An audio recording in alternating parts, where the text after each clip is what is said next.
Donc, comme je le disais, c'est ma première conférence et donc j'ai préparé un petit dossier. Donc, des fois, ça va vous paraître naturel, si je puis dire. D'autres fois, ben, il faudra que je relise en fait mes notes. Donc, voilà, ce que je vous demande, c'est d'être ben, indulgent et j'espère surtout que le sujet que je vais aborder aujourd'hui va résonner avec vous et que voilà, ça vous plaira. Alors,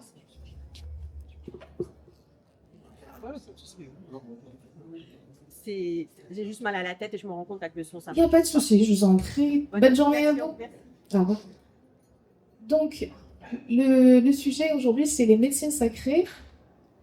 Donc, ce qu'on appelle les médecines sacrées, c'est la psilocybine, l'ayahuasca, le changa.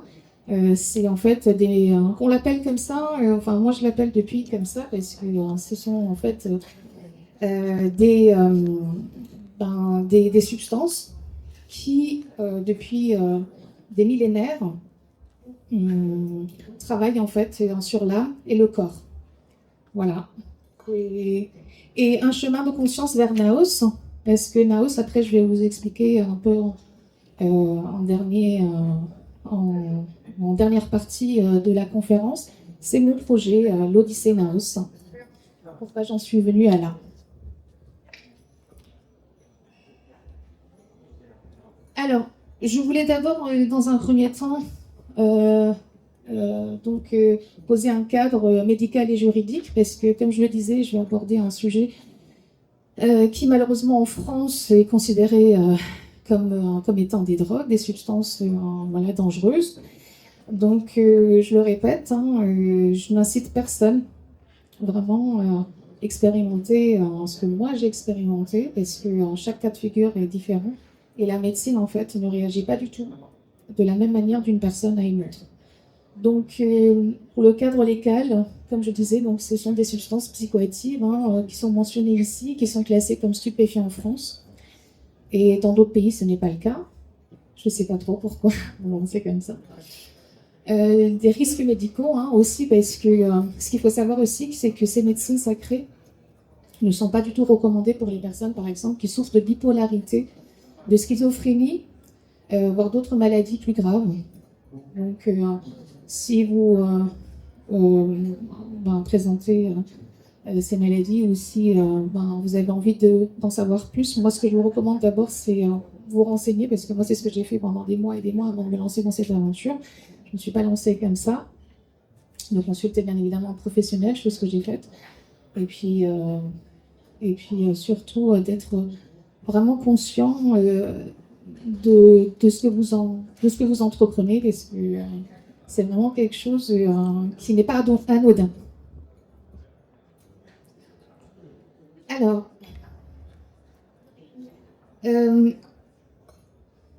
pardon.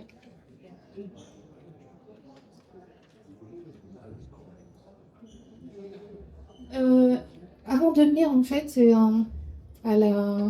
au parcours de la médecine sacrée, je vais un peu raconter en fait mon histoire, hein, pourquoi j'en suis arrivée à là. En fait, pendant 20 ans, même plus, hein, j'ai souffert en fait d'une dépression chronique. Donc c'était vraiment, je pense que les gens savent un peu hein, ce que c'est la dépression. C'est très pesant. Au bout d'un moment, on a juste envie en fait que ça s'arrête. Et donc j'ai essayé toute forme de traitement, de thérapie, que ce soit psychiatre, psychologue, art-thérapie, magnétiseur, EMDR. Voilà. Des traitements aussi à base de lithium, hein, parce que j'étais persuadée de souffrir de bipolarité, et c'était pas du tout le cas. C'était quelque chose d'autre hein, qui était là et qui là se manifestait de manière vraiment très très très très forte, très très pesante. Et Ce qui s'est passé en 2020, entre 2020 et 2023, c'est que j'ai fait plusieurs fausses couches. Et donc, suite à ça aussi, mon papa qui en 2021 a fait une récidive de cancer et qui est tombé gravement malade. Et je l'ai suivi en fait tout au long de la maladie, mais j'étais déjà très très mal moi-même. Et donc, ça a encore plus fait, on va dire, ça m'a encore plus fait sombrer dans la dépression, jusqu'au point où tous les jours, ça devenait une obsession. J'avais juste une envie d'en finir, hein, parce que c'est comme une douleur, hein, une migraine, une rage de dents, on a juste envie que ça s'arrête. Et donc là, en gros, une question s'est posée à moi. Questionnement, c'est qu'est-ce que je fais? Est-ce que je choisis la vie ou je choisis la mort? Et ma conscience, en fait, m'a menée vers un autre chemin, et le chemin de la vie, puisque c'est pour ça que je suis là devant vous. Et donc, j'ai commencé à essayer de trouver des solutions, et je suis, par hasard, je dis par hasard parce que c'est même pas ça en fait, hein, je suis tombée sur un canal Telegram qui parlait justement des médecines sacrées, des psychédéliques, psychotropes, on les appelle comme on veut, et qui justement disait l'impact que la psilocybine, donc qui est un champignon, peut avoir sur la dépression, sur les formes d'anxiété et voire même sur les addictions. Donc les addictions aux drogues, hein, aux vraies drogues, cocaïne, héroïne, plein de choses. Donc ça m'a interrogée. Je me suis dit, ça me questionne, mais en même temps, ça me rappelle quelque chose. C'était comme si une mémoire, en fait, en moi, s'était activée, quelque chose que je connaissais depuis toujours, mais qui se présentait à ce moment-là où j'en avais vraiment besoin.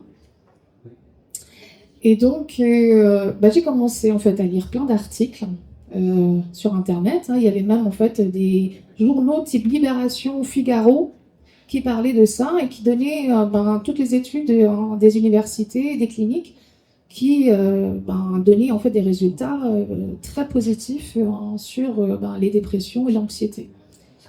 Donc j'ai continué en fait, hein, j'ai regardé sur YouTube des témoignages de personnes qui s'étaient essayées à cette médecine.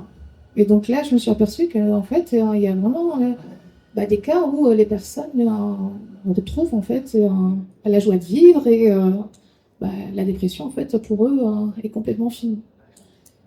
Et donc j'ai commencé à rechercher des traitements en Europe. Et en fait, comme je disais tout à l'heure, que donc en France, ces médecines sont, sont tout simplement considérées comme étant des stupéfiants. En Hollande, par exemple, il y a des retraites qui sont proposées, notamment autour d'Amsterdam. Il y en a beaucoup. Ça se passe sur 3 jours. Donc j'étais même partie pour aller jusque-là, quoi. La seule chose, c'est que je me suis rétractée parce que le coût est exorbitant. Il faut savoir que le minimum du minimum, c'est 1 500 € pour 3 jours. Et en plus de ça, ça peut aller jusqu'à 6 000 €. Le cadre est magnifique, hein. C'est un lieu vraiment d'exception, c'est top. Mais ce qui m'a fait revenir en arrière, c'est que les personnes qui sont qui organisent les retraites sont de simples thérapeutes. C'est pas des chamans. Et ce qu'il faut savoir, c'est que les médecines sacrées, en fait, ce sont les chamans, hein, qui depuis la nuit des temps, organisent, en fait, proposent des rituels, hein, des cérémonies autour de la médecine sacrée. Donc ça m'a, rien que le coup, plus ça m'a vraiment laissé froide. Et comme les choses n'arrivent jamais par hasard, et comme j'étais prête, en fait, ma conscience me poussait à ça, il y avait une évidence qui s'était installée, réellement, aucune peur, c'était ça. C'était ça où je reviens en fait à mon état de dépression et c'est pas possible. J'ai rencontré, de rencontre en rencontre, j'ai rencontré un chaman, voilà. Et donc là, ça a été pour moi la sortie de ce groupe. Je me suis dit, ben, c'est bon, c'est là que je dois aller. Et je me suis entretenue au téléphone avec le chaman parce ce qu'il faut savoir, c'est que c'est pas, enfin, je le dis toujours, hein, c'est pas, faut pas se lancer en fait dans cette aventure si vous n'êtes pas prêt, si vous ne savez pas, si vous n'êtes pas assez informé. C'est pas un ecstasy qu'on prend en soirée. Ça ne marche pas du tout. C'est pas du tout un trip, c'est pas du tout quelque chose. C'est pas ça du tout. C'est vraiment, il y a vraiment une conscience, voilà, qui s'installe. Donc, comme je disais, je me suis entretenue avec le chaman et il m'a posé plein de questions en termes de motivation, mes intentions, pour qu'est-ce qui me pousse en fait à aller vers la médecine. Et bah, il m'a tellement mise à l'aise et il y avait une telle évidence en fait aussi, une relation tellement consciente avec lui que bah, je pouvais pas faire en fait marche arrière. Et c'était ça. Voilà. Et donc, bon,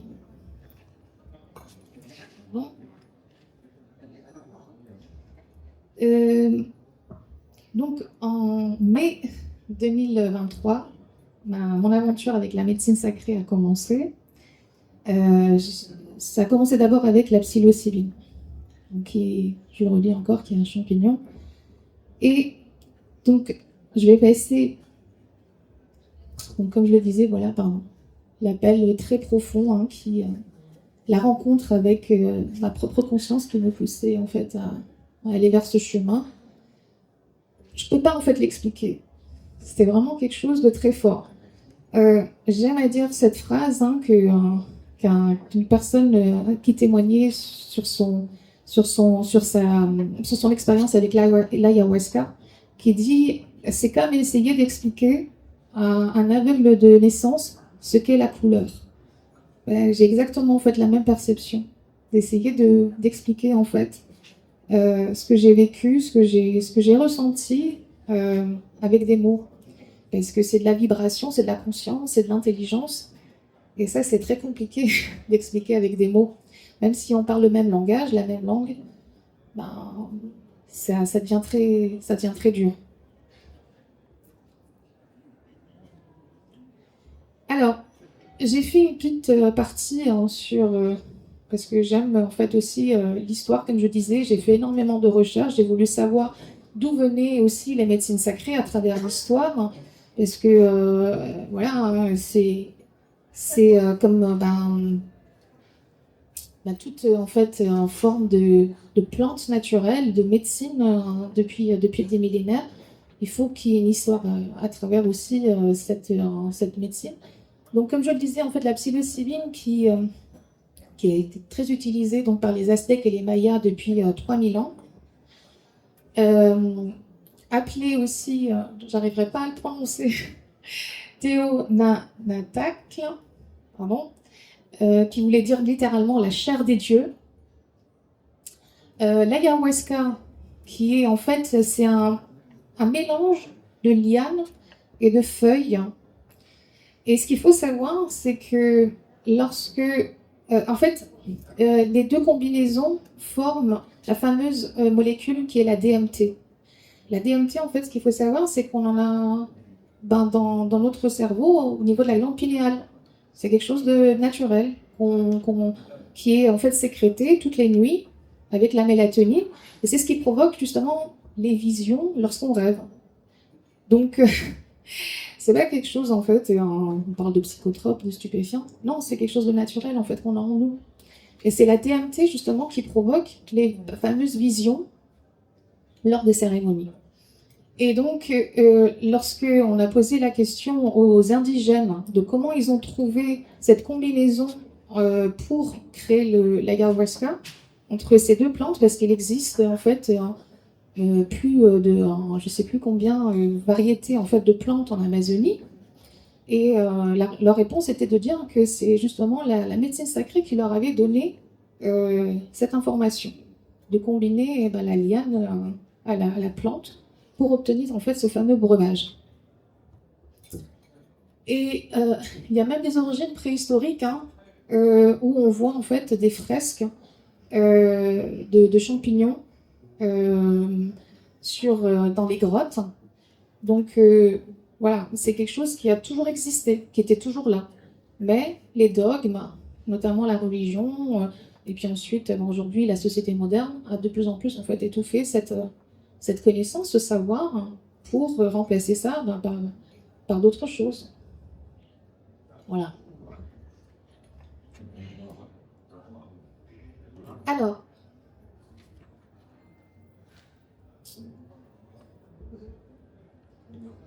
il y a quand même des études, des universités qui s'intéressent de plus en plus à ces médecines. Notamment l'étude en fait de Johns Hopkins en 2016 qui dit qu'en fait, grâce à la médecine, il y a eu 80% d'amélioration chez les patients qui souffraient de dépression. Bon, c'est énorme. C'est vraiment un chiffre qui parle, qui dit déjà tout. L'Imperial College aussi, pareil, qui dit que la psilocybine favorise la neuroplastie et désactive en fait le mode par défaut responsable de la rumination. Donc c'est toutes ces pensées qu'on a à longueur de journée qui nous maintiennent en fait dans la procrastination, qui nous empêchent en fait d'avancer, qui nous ruminent des choses qu'on n'a pas envie d'entendre. La FDA quand même, qui est quand même, enfin c'est pas non plus, enfin c'est quand même un organisme très très sérieux et qui dit que avec les études qu'ils ont pratiquées, que la psilocybine en fait aide justement la dépression en fait à être complètement guérie. Et à Genève, par exemple, parce que quand j'ai commencé aussi à faire des recherches, à Genève, ce qu'il faut savoir, c'est qu'il y a des cliniques qui proposent la psilocybine à leurs patients, mais c'est fait dans un cadre médical. D'abord, déjà, il faut être suisse, et n'importe qui, en fait, ne peut pas aussi prétendre à recevoir cette thérapie. Ici, à Strasbourg aussi, par exemple, lorsque j'en ai parlé à mon psychiatre, avant de me lancer dans cette aventure, qui lui m'a poussé d'ailleurs à aller vers ça, au NHC, à Strasbourg, il y a aussi des essais cliniques qui sont proposés. Voilà. Et donc là, à un moment, j'ai eu vraiment un sentiment de dégoût, si je puis dire, envers mon psychiatre, parce que je le voyais pendant des années, et vers la fin, après tout ce que je disais, en fait, ce que j'ai vécu, je me disais que j'étais vraiment à bout, que je pensais en fait obsessionnellement à la mort. Voilà. C'est lorsque moi j'ai entrepris en fait cette démarche que lui me dit non mais allez-y. D'accord. Bon j'y vais. Voilà. Merci. Et maintenant ça fait 2 ans que je le vois plus. J'ai plus envie en fait. J'ai plus besoin de le voir. Et ce que je tiens à dire surtout, c'est que ce n'est pas en fait une méthode couée aussi. C'est-à-dire que je viens pas en fait ici pour prouver quoi que ce soit ou pour vous faire croire quoi que ce soit. Ne soyez pas du tout dans la croyance. C'est vraiment réel. J'ai pas en fait j'ai pas d'action comme ça. J'ai acheté, je sais pas moi, à la Psylo Aya Corporation. J'ai pas du tout, j'ai pas du tout en fait d'intérêt à promouvoir. J'y gagne rien. La seule chose, moi, que j'y gagne, c'est de dire qu'il existe, en fait, des méthodes naturelles, oui, parce que je sais à quel point cela est dur, en fait, d'être dans cette maladie, de souffrir, en fait, de cette maladie, qui est la dépression. Donc, c'est ça aussi que je veux porter aujourd'hui. C'est pas juste pour me faire plaisir et pour faire une conférence. Alors, j'en viens maintenant au rituel du tabac sacré. Alors, pour vous placer en fait dans le cadre, pour vous essayer en fait de décrire comment se passe une cérémonie chamanique.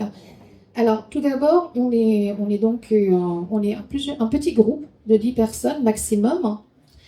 Pas plus, parce qu'après, c'est compliqué pour le chaman qui est seul d'essayer d'être présent pour tout le monde. Et deuxième chose, c'est que la première cérémonie, moi j'ai été très surprise de ça, c'est que les 9 autres personnes, eh bien, c'était des personnes beaucoup, beaucoup plus âgées que moi. Donc cette idée aussi, cette croyance, ce cliché de se dire, eh ben, c'est les jeunes en fait de 18, 20 ans, machin, qui viennent et qui veulent se taper un trip. C'est pas ça du tout. Voilà, c'est des personnes en fait conscientes qui ont fait un chemin et qui veulent aller plus loin. Donc, en termes d'atmosphère et de rituel, on commence avec le tabac sacré. En fait, le tabac sacré, il en existe plusieurs. Moi, je vais vous parler en fait du râpé. Le râpé, c'est une poudre, c'est en fait un mélange de plantes et de cendres enfin, réduits en fait en poudre. Et avec une pipe, en fait, le chaman vient souffler une petite dose dans chaque narine. Donc, ça peut être une seule narine, ça peut être les deux, peu importe. On commence par la droite, par la gauche, peu importe. Et ce râpé, il est extraordinaire. Alors, encore une fois, je ne fais pas la pub beaucoup. Je parle de mon cas de figure. Voilà, restons clairs. Alors, pourquoi je dis qu'il est extraordinaire? Parce que pour moi, c'était ma première, en fait, expérience avec le râpé. Ce qu'il a provoqué en moi, c'est un silence absolu. C'est-à-dire que pendant 30 minutes, oui, pardon, en fait, on arrive à 19h, on passe beaucoup de temps, surtout avec le chaman, à discuter. On pose en fait nos intentions, nos craintes, nos doutes, peu importe. Le chaman est là surtout pour nous expliquer les choses, comment va se dérouler en fait la cérémonie. Et avec les autres qui sont là aussi, il y a un échange qui est vraiment extraordinaire. Et en plus de ça, on est dans un cadre où il y a une lumière tamisée, on est vraiment dans cette ambiance voilà, d'Amazonie sans être en Amazonie. Et donc, comme je disais, en fait, le râpé qui provoque un silence en moi pendant une demi-heure, mais vraiment non-stop, je n'ai plus eu aucune pensée. C'était la première fois de ma vie que ça m'arrivait. C'est juste un truc vraiment dingue. Ça ne vous met pas du tout dans un état second, ça calme. En fait, le tabac vient avant la médecine me dire, avant de me rencontrer, apprends d'abord à te taire, à écouter et à t'ouvrir. Et c'est vraiment ça prépare à la suite. C'est comme ça, c'est quelque chose qui est, depuis la nuit des temps, comme je dis, fait voilà, chez les chamans. Et ça, c'est déjà une belle préparation mentale. Mais quand même, avant la cérémonie, j'avais quand même des doutes. Voilà, mais ça, j'en ai parlé avec le chaman, et c'est ensuite la médecine, en fait, qui a répondu. En fait, il y a un réel... Je vais passer directement, donc, à la suite avec la psilocybine. Il y a un réel discours, une réelle conversation qui se met en place avec la médecine. Ça se passe par des visions, bien évidemment. Alors les visions, ce qu'il faut savoir, à quoi ça pourrait ressembler, c'est comme quand on rêve, hein, on voit des choses, ça paraît très réel, et là, ça l'est encore plus. C'est encore plus, comment dire, c'est encore plus vivant, si je puis dire. Vous avez vraiment l'image, c'est comme en fait quand vous avez un casque, voilà, un casque à réalité augmentée, c'est la même chose en fait. Les couleurs sont extraordinaires, c'est indescriptible. Et donc mon intention, hein, moi, bien évidemment, hein, c'était d'abord de guérir en fait, hein, et que la souffrance en fait cesse. Et aujourd'hui, je peux le dire, je ne souffre plus de dépression. Voilà, ça c'est c'est fait, c'est acté, c'est bon, c'est là. Euh, donc, comme je le disais, en fait, avant de prendre le champignon, ben, en fait, comment dire, le champignon, parce qu'il y a des milliers aussi d'espèces de champignons. Ça, c'est un petit champignon tout petit qui pousse dans les plaines. Ben là, je pense que dans les Vosges, vous en trouverez aussi. Voilà, c'est l'automne, hein, donc peut-être que si vous avez envie d'aller faire un petit tour dans les Vosges, voilà. Et sinon, en Bretagne. Voilà. C'est un petit champignon comme ça, tout mignon, brun. Et en fait, comment on le mange? Eh ben, il est découpé en morceaux, comme un champignon de Paris, voilà. Et le chaman le mélange avec du sucre de canne et du citron, parce que le goût, il est très particulier. Je peux pas me décrire en mode comment c'est. Quand vous croquez dedans, euh, comment dire, ça rentre littéralement presque en fait dans la dent. Je sais pas comment expliquer, c'est vraiment très... Donc le goût passe mieux avec le sucre de canne et le citron. Et donc, comme je disais en fait, hein, quelques minutes avant, moi j'étais toujours persuadée, encore dans ce cliché-là, de croire que c'est de la drogue hein, et que c'est la molécule en fait de ce champignon qui provoque des hallucinations, des choses, enfin. Et bah en fait, pas du tout. Euh, c'est bien plus tard en fait qu'elle m'a dit que c'était pas du tout son but. Et en fait, vers 22h30, donc on commence à prendre le champignon. Ça met entre un quart d'heure et une demi-heure pour que les effets en fait commencent. Euh, donc là, on ressent une espèce d'envie de s'allonger et de se laisser porter par la musique. Voilà. La musique vient accompagner en fait la médecine.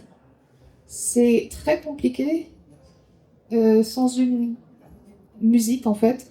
Alors, ce chaman-là, en l'occurrence, lui, euh, en fait, nous faisait écouter des chants. Donc, ça peut être des chants, des chants très puissants en fait en termes de, comment dire, de signification. C'est des mantras, c'est des choses très fortes. Ça peut être aussi en fait des bruits de la forêt. Euh, chaque fois en fait, quand je raconte les choses, je revis les choses, donc ça me met dans un état vraiment très voilà, d'émotion. Euh, donc c'est ça en fait, c'est la musique, c'est la vibration, c'est la fréquence, c'est la conscience derrière la personne qui chante, qui compose la musique, qui vient accompagner la médecine. En fait, c'est plusieurs consciences. Donc c'est la conscience et la fréquence de la musique, la conscience de la plante ou du champignon, et notre conscience qui s'associe pour former quelque chose, une émotion. C'est même pas, en fait, c'est au-delà de l'émotion, c'est de la vibration, c'est très fort, c'est vraiment indescriptible, hein, et qui vient raconter des choses. Et à chaque son, eh ben, la forme change. En fait, si vous voulez, la plupart du temps, en tout cas, moi personnellement, vous allez être face à des formes géométriques. C'est de la géométrie sacrée, c'est des kaléidoscopes, c'est du langage en fait. La géométrie sacrée, c'est du langage. Le Merkaba, par exemple, c'est un langage. Les pyramides, tout ça, enfin, c'est le langage, nous, parler est beaucoup moins intense, beaucoup moins puissant que le vrai langage en fait de la conscience. Et, euh, et donc, comme je le disais, j'avais donc des a priori.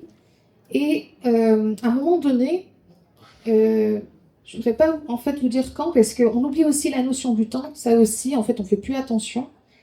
À un moment donné, j'ai été comme appelée pour aller vers l'extérieur par quelque chose. Et je suis sortie sur la terrasse, hein, dans le jardin, et là j'ai vu un petit arbuste euh, qui était décorée d'ampoules vertes. Mais vraiment des ampoules, comme si c'était un sapin en fait, avec des guirlandes. Je voyais ça. J'ai commencé à prendre peur parce que je me disais, mince, mais qu'est-ce que je suis en train de voir? Et là, le chaman me rejoint. Je regarde le ciel pour un peu essayer de me relaxer. Je vois en fait le plus beau ciel de ma vie. Un ciel étoilé, mais comme j'en ai jamais vu de ma vie, c'était vraiment magique. Je lui pose la question de est-ce que le ciel ressemble vraiment à ça toutes les nuits chez toi? Et là, il se met à rire. Il me dit, écoute, je sais pas trop, je sais pas ce que tu vois, mais je pense que oui. Et je lui dis, écoute, je vois des choses. Il m'a dit, t'inquiète pas, c'est normal. Il est là, il vous rassure en fait. Il sent. En fait, lui aussi, pardon, ça j'ai oublié de le dire, prend aussi de la médecine pour être en connexion avec vous. Il ressent en fait les choses. Si le chaman ne prend pas de la médecine, la connexion n'est pas possible entre les participants et le chaman. C'est juste impossible en fait. Et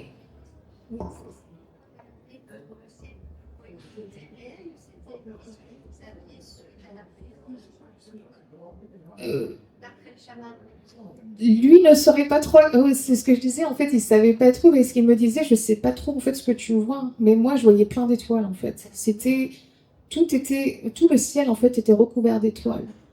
C'était C'était vraiment un ciel étoilé, des millions et des millions en fait. Comme si je voyais l'univers, hein, vous voyez, sans avoir besoin en fait de télescope ou quoi que ce soit. C'était à de ce niveau-là, quoi. Non, c'est pas ça du tout. En fait, on reste conscient aussi. Ce qu'il faut savoir, en fait, c'est pas comme lorsque vous buvez de l'alcool et que vous êtes complètement saoul, que vous titubez, que vous savez pas du tout ce que vous en êtes, et, vous pouvez faire un coma. C'est pas ça du tout. On est conscient de tout ce qui se passe. C'est ça qui est extraordinaire, en fait. Alors, le mental, en fait, euh, comment dire, la médecine, en fait, vient débrancher le mental et prend le dessus. Complètement. C'est ce que je disais avec le râpé.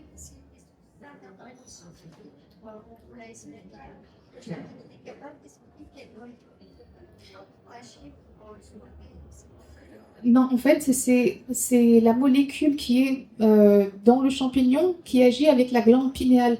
La glande pinéale qui détient, en fait, qui porte la DMT, et la DMT qui encore ouvre plus, en fait, le champ. En fait, la glande pinéale, c'est le troisième œil, ce qu'on appelle, voilà, tout ça. Qui provoque. Exactement. En fait, qui augmente. En fait, on parle d'état de conscience augmenté ou modifié. Moi, je préfère dire augmenté parce que ça augmente en fait les capacités du cerveau à voir, à percevoir, à entendre des choses qui, en temps normal, on ne fait pas.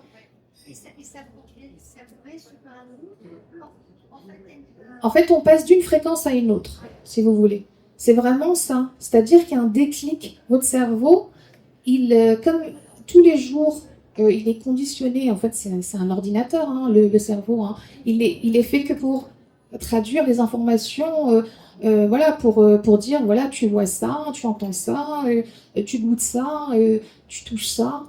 C'est nos cinq sens qui nous font croire que ben, la réalité, c'est ce qu'on voit, ce qu'on touche. Et non, il y a tout le monde invisible, il y a tout ce qui nous entoure ici qui n'est pas perçu, perçu, perçu ouais, merci, comme il devrait l'être. Et ça vient comme une aide. Vous voyez, c'est comme un bouée, c'est comme une bouée en fait, qui vient en plus aider le cerveau et la conscience surtout. Oui. Avec une séance, ça a suffi. Exactement. Ça veut dire que ça a transformé votre chimie. Exactement. En fait, la médecine, c'est comme ça qu'on l'appelle. Enfin, c'est pas pour rien qu'on l'appelle la médecine, parce que elle guérit non seulement le corps, mais aussi l'âme, puisque les deux en fait sont de pair. Enfin, l'un ne va pas sans l'autre. Donc c'est en même temps, oui, le cerveau entre guillemets, parce que j'avais vu ça aussi. Il y avait une étude, un ancien vétéran en Afghanistan qui avait essayé la MDA aux États-Unis. Et en fait, on avait scanné son cerveau avant la cérémonie. Et en fait, il y avait une zone grise dans son cerveau. C'était la zone où son trauma était là, était présent. Et après la cérémonie, on a refait en fait un scanner et en fait, la zone avait complètement disparu. Donc scientifiquement, c'est aussi, vous voyez, c'est pas tout à l'heure je disais qu'il y avait des études en fait. Donc c'est que derrière, il y a quand même des études cliniques, des essais qui sont pratiqués et qui, voilà, si on peut pas comme ça dire que 80% en fait des personnes on guérit, vous voyez. Donc, en fait, c'est les deux. C'est de la chimie, bah forcément, puisque tout est chimique, enfin quasiment, l'atome, les atomes. Donc, c'est de la chimie combinée à la conscience. Voilà. Alors, en fait, du coup, je disais que la médecine, en fait, m'a répondu bien après, parce que ça me questionnait beaucoup. Me dire, le lendemain, je suis retournée voir l'arbuste, en fait, et je voyais que c'était des petites feuilles, des petites fleurs blanches qui étaient sur l'arbuste. J'ai dit, bon, qu'est-ce que c'est que ce machin? Et ça m'interrogeait. Et donc, j'ai fait des recherches et je suis tombée sur un article de la National Geographic où un photographe américain a eu l'idée de poser une bande, enfin une lumière ultraviolette sur sa caméra et de photographier des fleurs, des espèces de fleurs qui, en fait, avec le contact de l'ultraviolet, deviennent phosphorescentes. Je me suis dit, en fait, c'est ça que j'ai vu. C'était vraiment ça, c'était ces fleurs-là, ces fleurs blanches, qui, en fait, avec le contact de la psilocybine, de cette médecine qui activait, en fait, une zone de mon cerveau pour pouvoir percevoir, entre guillemets, une autre possibilité que la couleur, en fait, de la fleur, vous voyez? Donc, c'est là qu'elle m'a répondu en me disant, en fait, non, tu n'as pas halluciné. Je t'aide juste à comprendre que vous êtes capable de beaucoup plus. Vous voyez, on n'est pas qu'un cerveau, on est beaucoup de choses. Et une semaine avant, justement, j'étais à la nuit des musées au Jardin botanique. J'avais photographié ces fleurs magnifiques parce que tout autour, on avait posé des, euh, des LED ultraviolettes. Et en fait, ça donnait ça. Donc, c'est qu'en fait, la fleur réagit réellement à l'ultraviolet. Et donc, on serait en mesure euh, bah, de faire plein de choses, soit la télépathie, la télékinésie, d'entendre des sons que par exemple les chiens ou les chauves-souris en fait entendent, vous voyez. Donc, mais comme on nous a programmé, on nous a en fait depuis tout petit gardé dans des connaissances, dans des savoirs très restreints, on nous a pas dit qu'on avait toutes ces possibilités-là. Que notre cerveau, en fait, c'est plus qu'une machine. C'est quelque chose qui peut faire des choses extraordinaires. Voilà. Donc maintenant, je passe à l'ayahuasca. En fait, après ma première cérémonie avec la psilocybine, j'étais comme, je me sentais comme un Superman en fait. Je peux pas le dire parce que j'ai pas le droit en fait de faire entre guillemets. C'est considéré comme étant de la promotion. Voilà, désolée. Euh, oui, et comme je disais, là j'étais vraiment, je me sentais comme Superman quoi. Je me suis dit bon c'est bon, je sais ce que c'est et je peux aller beaucoup plus loin. Et 2 mois après, en juillet, je me suis essayée en fait à l'expérience de l'ayahuasca. L'ayahuasca, c'est, j'aime beaucoup cette phrase d'un indigène qui disait ça, c'est vraiment une bombe atomique dans votre tête. Quand elle a décidé de vous dire, de vous montrer, de vous parler, comme vous êtes, comme votre conscience est prête à recevoir l'information, c'est vraiment, ouais, pour moi, ça a été 10 bombes atomiques en fait en même temps. Parce qu'à ce moment-là, j'étais vraiment prête. Et elle ne répond que si réellement, voilà, vous êtes dans cette intention-là. Moi, mon intention de cette nuit-là avec l'ayahuasca, c'était je veux tout savoir. Parce que depuis toujours, depuis que je suis gamine, j'ai toujours su qu'il y avait quelque chose de pas net dans ce monde, dans cette dimension. Quelque chose qui ne va pas. J'ai toujours voulu tout savoir. Et là, cette nuit, j'ai dit maintenant, je veux tout savoir. Je veux que tu me dises tout. Ben, ça a été au-delà, en fait, de mes espérances. Hein. Vraiment. Donc, on commence toujours la cérémonie avec le râpé, avec donc les discussions, les échanges, et vers 22h, 22h30, vient en fait le moment où on prend en fait l'ayahuasca. Avec l'ayahuasca, c'est différent de la psilocybine parce qu'il faut qu'on fasse une diète alimentaire avant. Donc pas de sucre, pas de sel, pas d'alcool, pas de café, pas de viande, pas de poisson. C'est très très réduit. On a juste droit à du riz, à des patates, à des asperges. Vraiment, genre 10 aliments peut-être tout au plus. Pourquoi? Parce qu'il faut préparer le corps et le mental à recevoir aussi cette médecine parce qu'elle peut provoquer des nausées, des vomissements et même une purge par le bas. Ça peut être soit l'un, soit l'autre, soit les deux en même temps. Enfin, en même temps, je ne pourrai pas. Mais ça peut être les deux, oui, ou rien du tout. Voilà. C'est vraiment en fonction de... Pas de sexe non plus, parce qu'il faut garder l'énergie pour soi, en fait. Pour cette connexion, en fait, avec la puissance, en fait, de la conscience, de la médecine. Et donc, un moment très, très fort. En fait, c'est aussi très compliqué de vous résumer, là, déjà en 1 heure. 2 nuits, parce que ça se passe sur toute une nuit, ça se passe entre 7 et 8 heures, non-stop. Et vous oubliez complètement le temps, vous en avez rien à fiche, parce que ce que vous vivez est tellement intense que, qu'il soit 23 heures, qu'il soit 2 heures du mat, vous en fichez complètement. Par contre, vous êtes complètement conscient de là où vous êtes. Hein. C'est pas comme si, en fait, vous étiez drogué, vous saviez pas où vous êtes, quelqu'un vient et vous menace ou quoi. Non, là, à ce moment-là, tout s'arrête. Hein.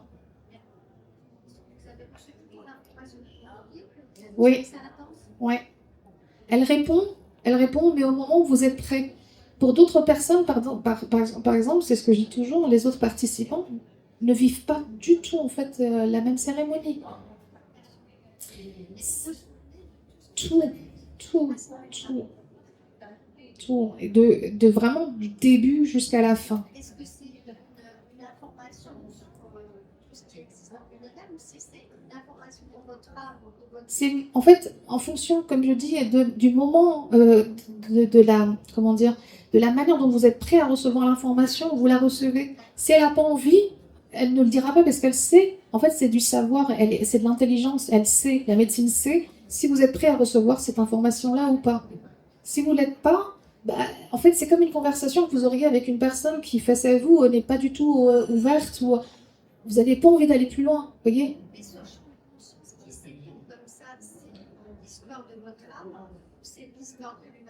C'est tout, hein. C'est le tout, c'est tout. En tout cas pour moi, hein. Moi ça a été vraiment ça en fait. Hein. Elle m'a quasiment tout résumé en 8 heures.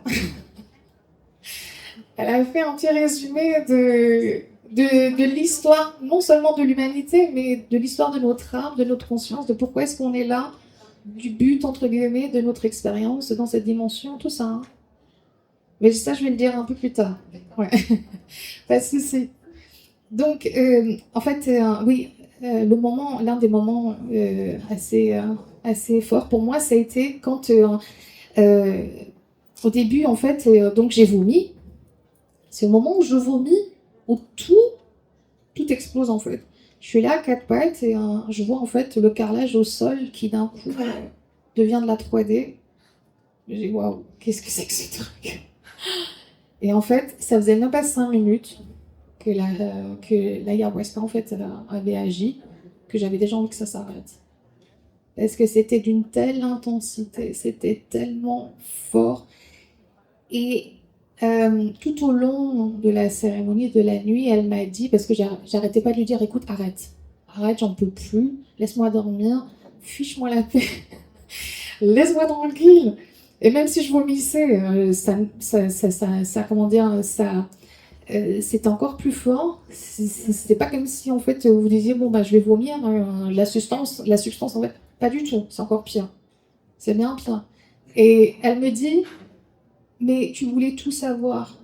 En fait, quand je dis elle me dit, c'est télépathiquement. C'est pas quelque chose que j'entends. J'ai entendu d'autres choses. Voilà, je peux pas. Enfin, c'est trop de choses à dire. Donc, mais elle me dit, tu voulais tout savoir et tu es prête en fait à recevoir ce savoir-là. Donc, je vais pas te laisser. Tu ne dors plus et tu as dormi pendant plus de 40 ans. Ça suffit en fait. Maintenant, tu vas voir. Je vais te dire est-ce que tu peux recevoir. Et vers le milieu de la nuit, j'étais allongée. Le chaman s'agenouille à côté de moi. J'ouvre les yeux. Et là, il me dit quel est ton nom? Je le regarde. Qu'est-ce qu'il me raconte? Et il répète, il me dit quel est ton nom? Je dis mais qu'est-ce qu'il veut dire? Et en fait, à ce moment-là, bah, j'avais oublié mon nom. J'avais oublié mon prénom. J'avais oublié mon histoire. J'avais oublié qui je suis. Je peux pas vous dire, je peux pas vous décrire ce que ça fait d'être amnésique. Ce que ça fait. Plus savoir qui on est. Plus savoir même répondre, savoir même comprendre ce que le mot non veut dire. Même ça, je ne le savais pas. En fait, c'est mon âme qui prend conscience qu'elle est dans de la matière, que mon corps prend conscience qu'il y a quelque chose. Les deux, en fait, d'un coup, n'arrivent pas voilà. Et en fait, à ce moment-là, je ressentais vraiment comme si vous portiez un vêtement trop petit pour vous, vous vous sentiez étriqué, vous n'arrivez plus en fait à... Et c'était ça, c'est vraiment ce ressenti-là. Et je me sentais vraiment à l'étroit. Je me disais, mais pourquoi est-ce que j'arrive pas à sortir? Et quand il me dit quel est ton nom, je me dis, mais en fait, qu'est-ce qu'il veut dire? Et il dit mon prénom. Et en fait, je l'entends mal, il écorchait mon prénom. En fait, mon prénom, c'est Golnaz. Et il écorche, j'entends gros, un truc vraiment stupide. Je me dis, mais qu'est-ce qu'il raconte, bébé? Et il le répète plusieurs fois. Mais j'entendais pas ça, j'entendais plus mon prénom. Et c'est ce qu'on appelle en fait l'expérience de la dissolution du personnage. On incarne un personnage à chaque incarnation. Et en fait, ce que j'ai compris plus tard, c'est que en tant qu'âme absolue, en tant que conscience, j'ai pas besoin en fait de porter un prénom. Ça veut rien dire en fait. De me dire j'ai une famille voilà d'origine iranienne, j'ai vécu ceci, mes ancêtres machin. Ça ne veut rien dire pour l'âme. Elle n'a pas en fait à savoir que le personnage porte ce nom. Enfin, ça n'a plus aucun intérêt au moment où vous savez que vous quittez en fait cette dimension une fois pour toutes, que vous repartez de là où on vient, avec la seule information que nous sommes pleine conscience et rien d'autre. Et ce qu'on a joué comme rôle, c'était sympa, mais on l'a fait des milliards de fois. Donc quel est le but en fait de partir avec un nom? Oui, pardon. En fait, l'âme choisit à chaque incarnation de vivre quelque chose. En fait, c'est peut-être avec votre âme a choisi de vivre ça pour revenir au point zéro. Vous avez trouvé votre solution de libération, mais en soi, enfin, vous voyez ce que je veux dire? Exactement. En fait, j'ai pas encore cette information-là, mais ma conscience me dit des choses sur justement l'incarnation, la réincarnation, c'est que on choisit oui et non de revenir dans tel ou tel costume. Alors, c'est même pas ça, c'est en fait c'est cette dimension-là, cette matrice-là aussi qui nous fait vivre à chaque fois des rôles différents. Donc le fameux triangle de Cartman, une fois on est bourreau, après victime, sauveur, machin. Et en fait, l'âme, ce qu'elle a envie surtout, c'est d'expérimenter et d'explorer à chaque fois un rôle différent. Parce que la source, voilà, l'intelligence, moi je l'appelle l'intelligence, qui vit en fait à travers nous, à travers notre conscience. Tout cela a besoin en fait d'expérimenter à travers la 3D une autre forme en fait d'expérience. Voilà.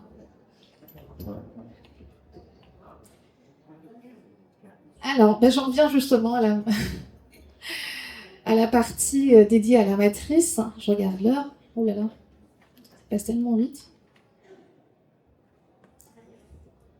Là, j'ai besoin de prendre mes notes parce que c'est tellement complexe. Enfin, j'ai tellement de choses à dire que.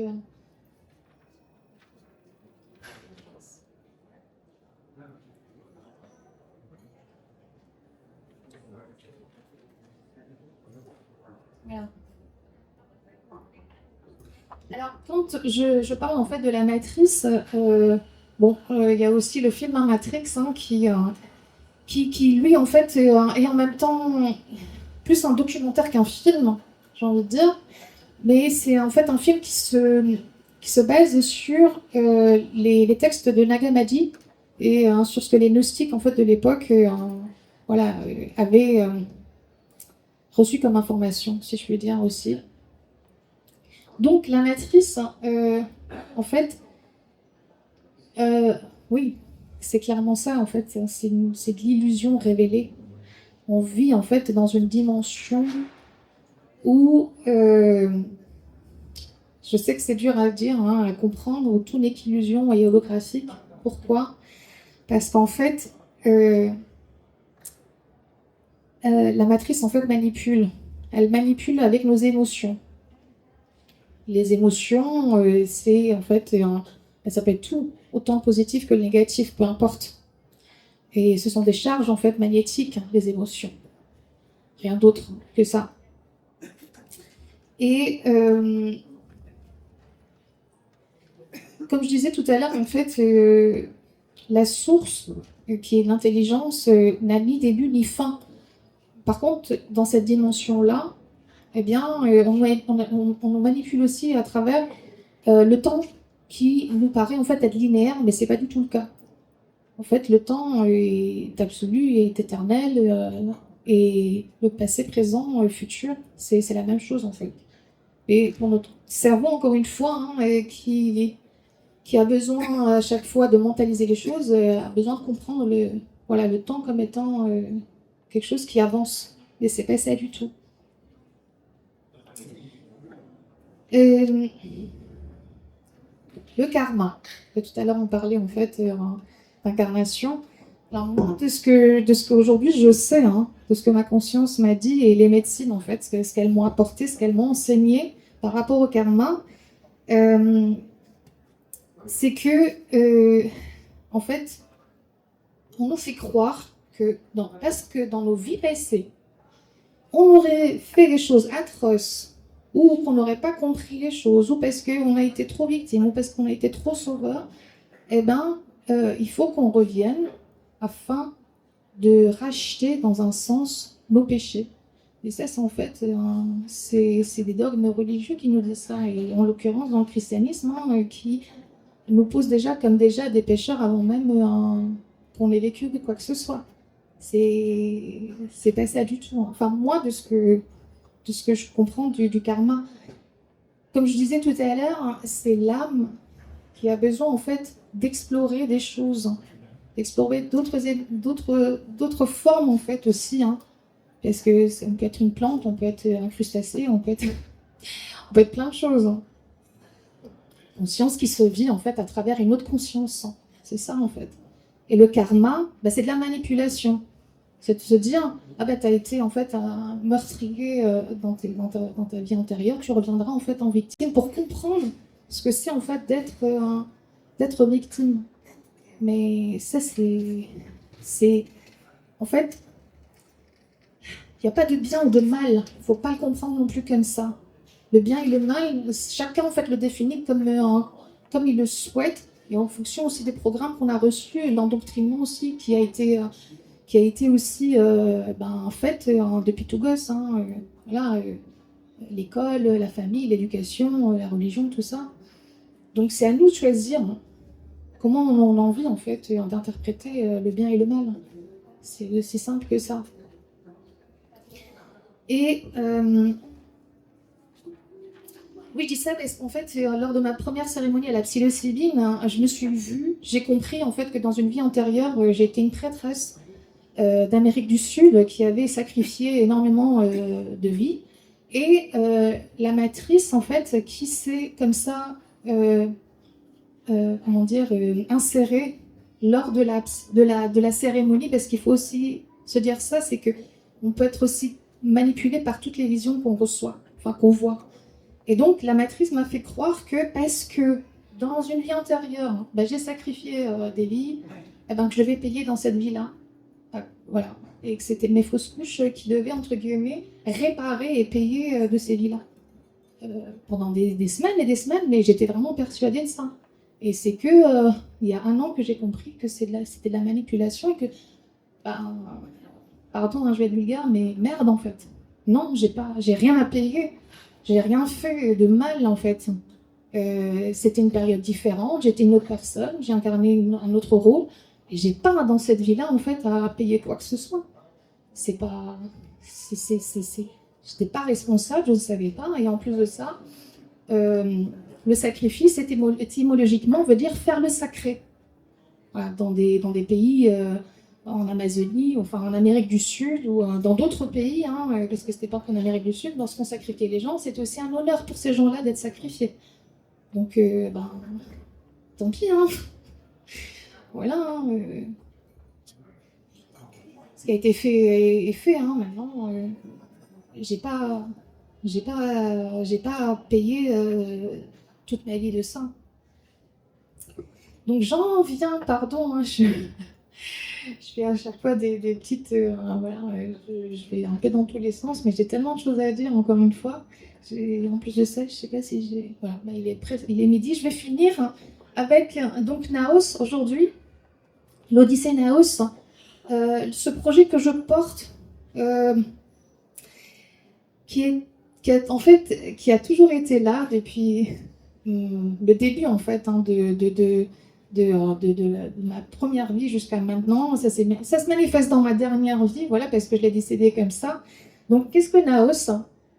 Et en fait, Naos, ce sont des retraites que je propose sur 5 jours en pleine nature, ici en Alsace, en forêt noire. Et ensuite, l'année prochaine, ça sera un peu plus loin, ça sera au Portugal et j'espère dans d'autres pays. C'est donc explorer le corps, apaiser le mental et éveiller la conscience. Donc, retraite en pleine nature, comme je le disais, avec mon équipe qui est composée de thérapeutes et de praticiens. Donc, ça peut être autant de la médecine chinoise, naturopathie, du yin yoga, du chaman, du breathwork. Donc, c'est plein de choses. Et la différence avec les autres retraites, c'est que moi, je propose un accompagnement présentiel ou à distance avec moi-même et mon équipe pour que les choses s'installent aussi. Parce que dans les autres retraites, hein, ce qui se passe, c'est que vous faites 3 à 5 jours, c'est sympa, voilà, on passe un bon moment dans un cadre idyllique, mais on revient en fait dans sa vie, on reprend les mauvaises habitudes. Donc là, c'est vraiment apprendre ou réapprendre à prendre bien soin de soi sur le plan corporel, sur le plan du mental et de la conscience. Parce que quand le corps va, normalement, le mental aussi suit et la conscience aussi logiquement s'éveille encore plus. Donc comme je disais, un accompagnement durable et moi-même en fait j'ai mis au point ce que j'appelle le jeu des miroirs. Donc c'est un protocole qui se passe comme ceci, c'est-à-dire qu'il y a 2 personnes qui sont soit en relation un peu conflictuelle, soit qui ont besoin de dire les choses parce qu'elles n'arrivent pas en temps normal à dire les choses. En fait, c'est 2 personnes qui sont dos à dos et qui ont devant elles un miroir et qui disent les choses. Donc tout ce qu'on dit à l'autre, tous les reproches, toutes les formes en fait de négation, enfin de choses négatives qu'on a envie de dire à l'autre, en fait, quand on les dit, eh ben, on se voit soi. Ces reproches-là qu'on fait à l'autre, en fait, d'abord on se les fait à soi. Quand on dit à l'autre, tu ne m'écoutes pas assez, tu ne m'aimes pas, machin bidule, tu sais. C'est d'abord qu'on ne s'écoute pas assez, qu'on ne sait pas assez.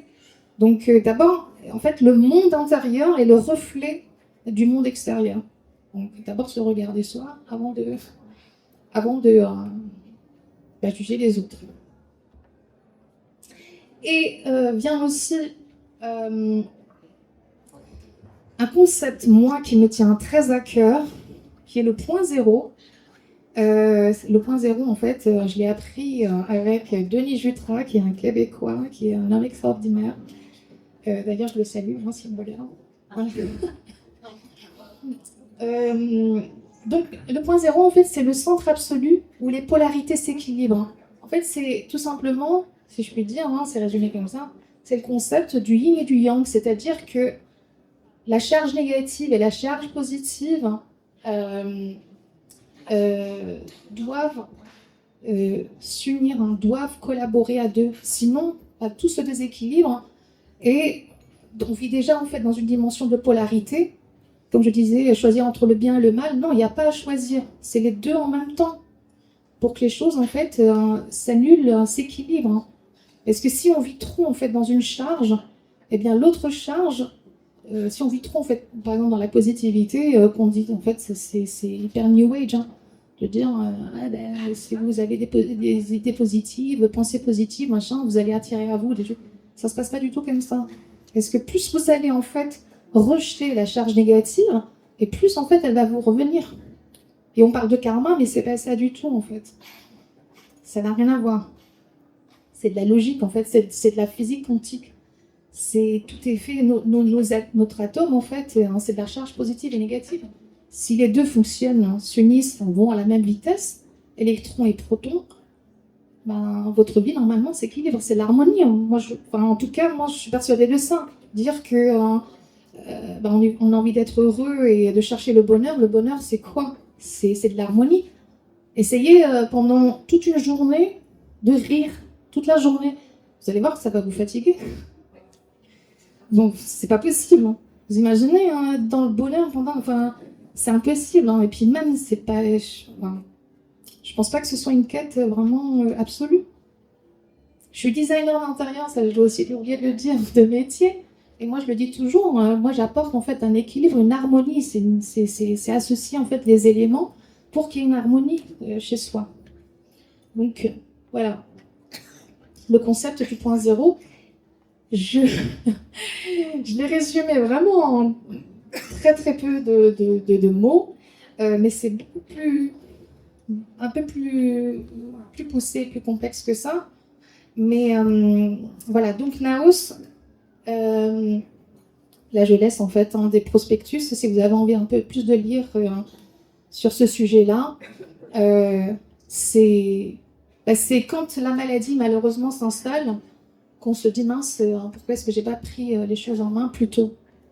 Donc voilà, c'est de la prévention, mais sur le moyen du long terme, c'est aussi de la santé, de la vraie santé à avoir près de soi à chaque instant. Oui. C'est pas des séances, par contre, c'est pas des séances chamaniques. Il y aura aussi. Exactement. Les produits sont consommés ou pas? Est-ce qu'il y aura des. Pas en France, j'ai pas le droit. Dans d'autres pays, c'est pour ça que je vise en fait d'autres pays, parce que dans d'autres pays c'est toléré, c'est légal, mais en France ça c'est pas. Ça sera une autre forme en fait de chamanisme en fait. Voilà, avec des instruments, avec des choses, mais il y aura de la conscience aussi. Bon, j'ai pas pu vous dire tout ce que je voulais. C'est pas grave, j'espère en tout cas que ma conférence vous a apporté des éléments. Pardon si, les choses n'ont pas été peut-être trop claires. Je vous laisserai bien évidemment revenir à moi. Ce sera avec un grand plaisir de discuter, d'échanger avec vous et de répondre à des questions, à des questionnements. Et je suis en fait au stand 191, juste à côté, si vous avez envie de passer et d'un peu plus creuser le sujet, ça sera avec grand plaisir. Et écoutez, je vous souhaite en tout cas un excellent week-end. Prenez bien soin de vous. Bon salon. Et puis, voilà. Merci encore.